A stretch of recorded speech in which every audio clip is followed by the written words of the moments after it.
విమాన ప్రమాదాలు ప్రయాణికులకు దడ పుట్టిస్తున్నాయి. విమానాల్లో ప్రయాణించాలంటే భయపడిపోతున్నారు. అత్యవసర పనులపై తొందరగా గమ్యస్థానాలకు చేరుకోవాలనుకునే వారికి రోజుల వ్యవధిలోనే జరిగిన వరుస ప్రమాదాలు వణుకు పుట్టిస్తున్నాయి.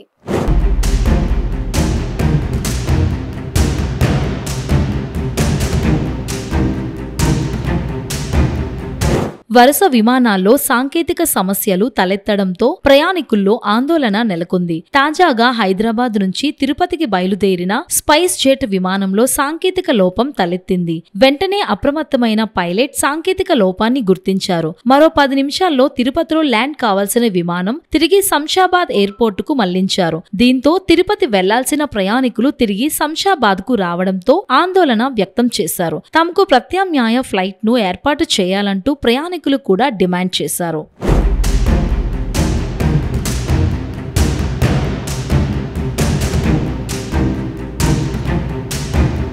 వరుస విమాన ప్రమాదాలు ప్రజలను భయాందోళనకు గురిచేస్తున్నాయి. తాజాగా మరో విమానం అత్యవసరంగా ల్యాండ్ అయింది. 168 మంది ప్రయాణికులతో గౌహతి నుంచి చెన్నై వెళ్తున్న ఇండిగో విమానం బెంగళూరులోని కెంపేగౌడ అంతర్జాతీయ విమానాశ్రయంలో అత్యవసరంగా ల్యాండ్ అయింది. విమానంలో తగినంత ఇంధనం లేదని ఫ్లైట్ పైలట్ మేడే కాల్ చేశారు. రేడియో కమ్యూనికేషన్ ద్వారా పైలట్ డిస్ట్రెస్ కాల్ చేయడంతో విమానం అత్యవసరంగా ల్యాండ్ అయింది. ఈ విమానంలో 168 మంది ప్రయాణికులు ఉన్నారు. సేఫ్ గా ల్యాండ్ అవ్వడంతో ప్రయాణికులు ఊపిరి పీల్చుకున్నారు.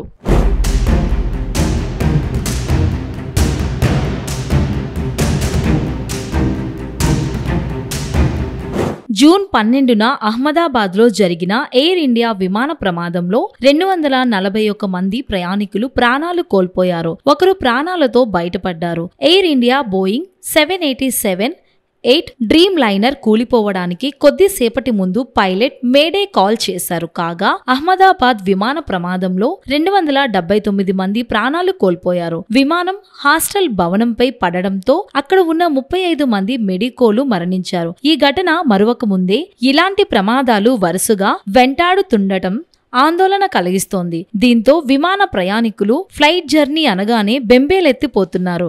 ఆదాయం కోసం ఆలోచించకుండా విమాన ప్రయాణికుల రక్షణ ఎంతో ముఖ్యం అని గ్రహించి ఆయా విమానయాన సంస్థలు తగు జాగ్రత్తలు తీసుకోవాలని ప్రజలు కోరుతున్నారు.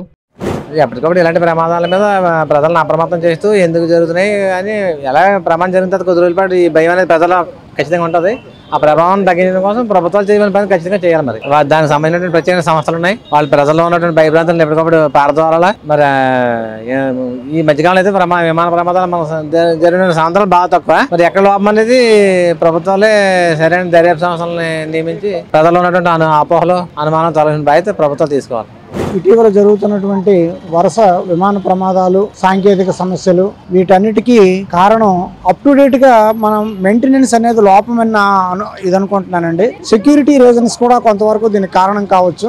ఎందుకంటే మొన్న అహ్మదాబాద్ లో జరిగినటువంటి విమాన ప్రమాదంలో ఫ్యూయల్ స్విచ్ కట్టేశారు అనేటటువంటి ఇది వచ్చింది. ఫ్యూయల్ స్విచ్ కట్టేశారంటే కన్సర్న్ స్టాఫ్ దాని తాలూకా నెగ్లిజెన్సే దానికి కారణమని నేను అనుకుంటున్నాను. మనం సురక్షితంగా వేగంగా ప్రయాణం చేయటటువంటి మాధ్యమంగా విమానాలను మనం ఎంచుకున్నాం. కానీ ప్రస్తుతం అది కూడా అగమ్యగోచరంగానే ఉంది. విమానం స్టార్ట్ అయిన దగ్గర నుంచి మళ్ళీ దిగేటంత వరకు కూడా ఆందోళనతో ప్రయాణం చేయాల్సినటువంటి పరిస్థితులు వస్తున్నాయి. వీటన్నిటికీ కారణం ఏమిటంటే మెయింటెనెన్స్ లోపం అండి. మెయింటెనెన్స్ అప్ టు డేట్ చేయాలి. ఉన్నటువంటి విమానాల సంఖ్యను మనం పెంచుకుంటూ పోవడంతో పాటు సర్వీస్ అయిపోయినటువంటి వాటిని కండెమ్ చేయడం, కొత్త వాటిని అప్ టు డేట్గా తయారు చేసుకోవడం, వాటిని మెయింటెనెన్స్ చేస్తే కొంత ప్రమాదాల నివారణకు తగ్గవచ్చని నా అభిప్రాయం అండి. ఇటీవల జరిగిన విమాన ప్రమాదంలో మెయిన్ విమానాలు మెయింటెనెన్స్ చేయకపోవడం వల్ల, సర్వీసింగ్ జాగ్రత్తగా చూసుకోకపోవడం వల్ల, మరి ఇటువంటివి జరగడం వల్ల ప్రయాణికులు చాలా ఇబ్బంది పడుతున్నారు.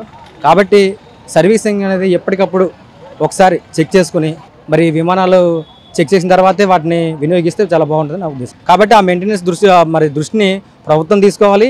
అలాగే కేంద్ర మంత్రులు కూడా కొంచెం శ్రద్ధ తీసుకొని ఇంకా అవేర్నెస్గా ప్రజల్లోకి తీసుకొస్తే చాలా సురక్షితంగా అందరూ కూడా భయం లేకుండా విమానాలు ఎక్కడానికి జరుగుతుంది.